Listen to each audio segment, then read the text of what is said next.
लोज से record high बनाए। 20% की रैली, 20% रैली S&P में हो रही है, अगर बिल्कुल क्लोज है, थोड़ा सा बाकी है, तो अगर आप उसको देखें तो ये एक बहुत स्ट्रॉन्ग सिग्नल है S&P के लिए। नैस्डैक भी 2023 के हाई पे ट्रेड कर रहा है।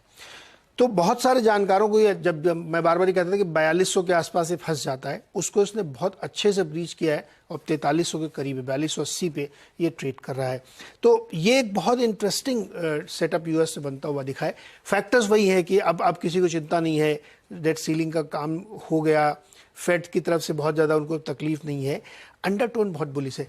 थोड़ा और जब डीप डेटा में आप जाते हैं तो वहाँ पर आप देखेंगे कि सिंगल स्टॉक से पैसा निकल रहा है, लेकिन ETF में खूब पैसा आ रहा है। इंडिविजुअल रिटेल इन्वेस्टर थोड़ा सा अभी भी नेट सेलर है, लेकिन इंस्टीट्यूशनल बाई है, हेज फंड की बाई है।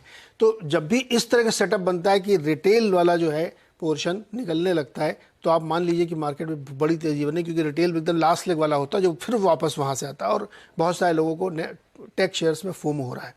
तो जब इस तरह का सेटअप बनता है तो इसको एक बड़ी तेज़ी के तौर पे देखा जाता है, और इसीलिए बहुत सारे जो एनालिस्ट हैं उनके बीच में कन्फ्यूज़न फैल गया है। लेकिन उसमें से एक जो सामने निकल के आया, BMO, कनाडा बेस्ड बैंक है जो US में भी काम करते हैं, इन्होंने अपनी रिसर्च रिपोर्ट निकाली है। इन्होंने कहा मेरा टारगेट 4300 का था, जो अभी लगभग कंप्लीट हो गया है। अब उनका नया टारगेट आया है 4550 2023 के लिए। तो यानी अगले 6 महीने में यहाँ से कम 250 पॉइंट की तेज़ी आप S&P में और देखेंगे। तो मैं ये कह रहा हूँ कि US मार्केट में अंडरटोन सुपर बुलिश है।